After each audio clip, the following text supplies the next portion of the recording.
안녕하십니까, 팟캐비입니다. 수학의 진짜 재미 2장을 같이 읽어보겠습니다. 2장을 읽어보시면 앞에서 설명한, 즉 1장에서 설명한 재미있는 사례, 특히 수학적 사고가 발휘한 강력한 힘의 사례에 대해서 연결해서 설명을 하고 있습니다. 이제 앞의 내용을 읽어보면 궁금해지는 것은 이거죠. 수학적 사고가 어떤 것인데 이것이 궁금해지겠습니다. 여기에 대해서 간단한 설명이 있어요. 문제 안에 있는 생각에서 답을 찾는 사고가 그것이다. 이것을 여러분들은 좀 간단하게 그리고 별 중요성을 못 느끼고 읽고 지나가시겠습니다만 제가 이해하는 한에서는 이것이 굉장히 수학적 사고에서 중요합니다. 수학적 사고의 핵심을 가장 쉽고 그러면서도 충분히 정확하게 설명하는 설명이라고 저는 생각을 해요. 그래서 먼저 강조하고 싶은 것은 이거죠. 정주영 회장이 압구정동 땅을 싹 사들일 수 있었던 그 생각은 적당히 수학에 연관시키려는 것이 아니라 정확히 수학적 사고방식이라는 것을 저는 말하고 싶습니다. 이 말로 제가 의도하는 것은 뭐냐 하면 수학의 사고방식은 숫자에만 연관된 것이 아니라는 것입니다. 정말 수학적 사고방식은 수학처럼 보이지 않는 거의 모든 것에 대해서 적용될 수 있는 사고력이고 또 동시에 정확하게 적용만 되면 수학이 가지고 있는 강력한 힘을 그 각각의 분야에서 발휘할 수 있다. 제가 이 책을 통해서 독자 여러분들한테 전달하고 싶은 욕심 있는 그 메시지가 바로 그거예요. 그리고 이제 나중에 연역적 사고라는 말로 수학적 사고를 표현을 하는데 이 연역적 사고가 쉽게 설명을 하면 요 설명이라고 할 수 있습니다. 이제 이 생각에 대해서 조금 더 상세하게 풀어서 설명을 하는 것이죠. 핵심은 문제, 즉 그 앞에 있는 생각 안에서 모든 것이 다 들어있다. 그것을 끄집어내는 생각의 방식, 이것이 수학적 사고방식이다. 이것을 예를 들어 드리고 있습니다. 그리고 정 회장의 생각에서 그 예를 드는데 이 정 회장의 생각이 별로 수학적이지 않아 보이기 때문에 그렇습니다. 그래서 핵심은 이거죠. 한강 하류의 범람을 막기 위해 라는 생각에 뭐가 들어있다? 이미 여름에 자주 물에 잠긴 땅이 있다. 이 생각이 들어있다는 것입니다. 그 다음에 그런데 이 막기 위해서 소양강댐 건설 사업을 할 테니 자 이렇게 건설 사업을 하면 어떻게 되죠? 이제 그 땅이 물에 잠기지 않게 되는 겁니다. 이렇게 변하는 거죠. 자 이렇게 변한다는 이것에서 바로 압구정동 땅의 지가가 급격히 상승할 것이고 좋은 땅이 될 수 있다. 그전보다는 훨씬 좋은 땅이 될 수 있다. 이것이 나오는데 이 생각이 어디서 나왔다? 문제 자체에 이미 들어있는 생각이었다. 이것이 정 회장 생각의 뛰어난 점입니다. 설명이 약간 거꾸로 되었는데 생각, 즉 이미 알고 있는 생각, 이 생각이 주로 문제죠. 문제 안에서 좋은 답을 찾아내는데 이 답이 어디에 있다? 문제 안에 이미 있다. 그래서 문제를 잘 들여다봄으로써 답을 찾아내는 사고방식, 이것이 수학적 사고방식이고 그리고 강력한 사고방식이다. 요 점이 이 대목의 핵심이 되겠습니다. 자, 이렇게 수학의 사고방식을 배우면 와 대단하다라고 생각을 할 수도 있고요. 좋게 좀 부정적으로 재미없다고 생각할 수도 있겠어요. 그런데 와 대단하다 좋다라고 생각을 하면 이것은 우리가 책에서 수학 시간에 특히 배우지 않은 것 같은 느낌을 줍니다. 하지만 사실 우리는 교과서에서 이미 이 수학적 사고방식을 많이 거의 반복적으로 거의 매번 매 단원에서 이것을 배웁니다. 그래서 어느 단원을 골라내더라도 이와 같이 문제 안에서 이미 답이 들어있는 것을 찾아내는 이 사고방식을 배울 수 있으나 너무 어려운 예를 빼고 우리가 이미 잘 아는 대부분의 독자들께서 고등학교는 졸업하셨을 테고 잘하든 못하든 2차 방정식 정도는 잘 배워서 어느 정도는 풀 수 있을 테니까 이 예를 가지고 정주영 회장의 사고방식과 같은 그 사고방식 우리가 이미 배웠다. 이것을 짚어보겠습니다. 제가 책에서 말하는 예가 2차 방정식의 근과 계수의 관계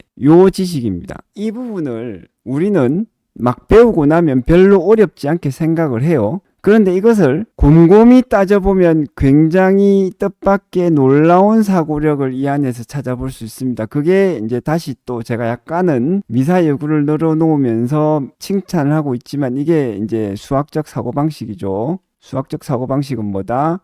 문제에서 답을 찾아내는 것. 문제에 이미 들어있는 답을 끄집어내는 그 사고방식.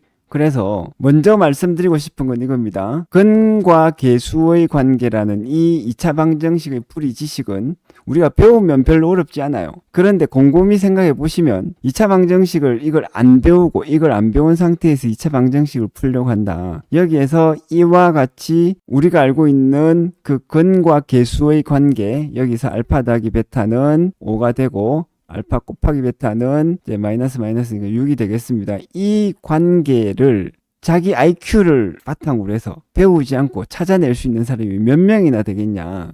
제가 상상을 할 때는 이 대단한 사고력이고 대단한 상상력이죠. 굉장히 논리적이면서 뛰어난 창의적인 상상력이라고 할 수 있습니다. 이런 생각을 해낼 수 있는 사람 별로 많지 않을 거예요. 전국 1, 2등을 다투는 수학의 천재 정도 되면은 이 정도를 생각을 해낼 수 있지 않을까. 교과서에서 배우지 않고 근과 계수의 관계를 사용할 수 있지 않을까 싶은데 웬만한 학교 전교 1, 2등 학생들 정도라면 이거 못 찾아낼 겁니다. 그만큼 배우지 않고는 알기 어려운 고난이도의 생각이죠. 그런데 다시 말씀드리지만 이걸 배우고 나면 굉장히 간단하다. 그래서 이 근과 계수의 관계라는 이 2차 방정식의 풀이법, 이것이 일종의 문제 해결의 방식, 답이죠. 이 답을 찾는 방식을 정주영 회장의 성공적인, 그래서 제가 개인적으로 탐내는 그런 사고력과 비교를 해보겠습니다. 그래서 이 문제를 풀어라. 2차 방정식을 풀어라. 그러면 어떻게 되죠? 이 2차 방정식이라는 것, 이 2차 방정식을 풀어야 된다는 이 문제 안에 답이 있는 거예요. 그 답이 어떤 수인지는 모르겠으나 그 답을 알파라고 했을 때 이게 답이라면 여기에 넣으면 0이 된다는 것이죠. 그래서 이렇게 나온다는 것입니다. 요 단계가 또 생각보다 곰곰이 짚어나가면 한 번쯤은 생각해야 되는 요소가 있어요. 왜 2차 방정식을 1차 방정식 x 빼기 알파로 반드시 인수분해가 될까? 곰곰이 생각해 보면 되죠. 여기에 그 답이 있습니다. 그리고 더 거슬러 올라가면 문제 안에 답이 있죠. x가 근이라면서요. 근이고 알파가 근이라면 이 근이란 뜻이 뭐다? x 자리에 넣으면 0이 된다. 이렇게 돼야지 됩니다. 이거 피할 수 없어요. 여기에서 1로 넘어오는 거. 이거를 우리는 수학 시간에 그냥 설명을 듣고 외워버리는데 이거 스스로 생각해보면 의외로 참신한 발상입니다. 그리고 여러분들이 수학을 공부를 좀 깊이 해서 수학적 사고를 자기 내면 속에 본능의 수준으로 아주 깊숙이, 그래서 그 수학적 사고방식으로 많은 사물을 볼 수 있도록 이런 식으로 생각하려면 이런 거 한번 따져보시고, 제가 감탄하는 별 대단치 않은, 여러분들이나 저나 너무 잘 알아서 그 정도는 내가 이미 알아 라고 말할 수 있기 때문에 별로 대단치 않아 보이는 이 생각 속에서 곰곰이 따져본 후에 감탄을 할 수 있어야 됩니다, 여러분. 그렇지 않으면 이 생각의 가치를 알 수가 없고, 생각의 가치를 모르면 자기화할 수가 없어요. 그래서 제가 이제 이 영상에서도 수학적 사고의 여러 부분에 대해서 감탄을 할 텐데, 이게 저는 좀 진짜로 감탄을 했기 때문에 말씀을 드리는 것이고, 여러분들은 혹시나 동감이 안 되더라도 수학을 잘 이해하고 싶으시면 억지로라도 저처럼 한번 감탄을 해보십시오. 그게 도움이 될 거예요. 그래서 이제 요 식이 나오죠. 그 다음에는 2차 방정식은 근이 2개라는 것을 의미를 해요. 왜냐하면 요 생각 때문에 그렇습니다. 2차 방정식, 즉 x의 식은 왜 생겼겠느냐.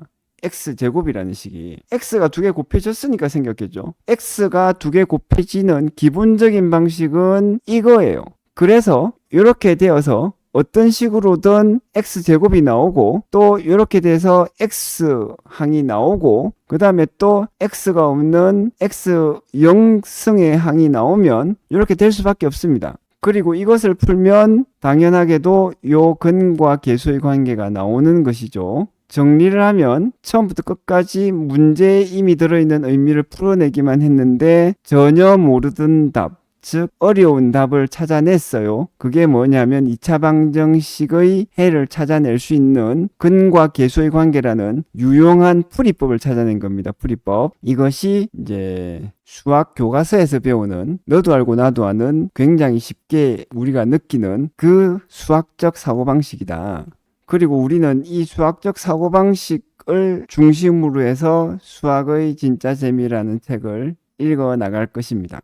이번 영상에서는 이렇게 짧게 설명을 드리고 같이 읽어봤습니다. 다음 영상에서 또 이것저것 따져보면서 조금 즐기면서 읽어봤으면 좋겠습니다. 감사합니다.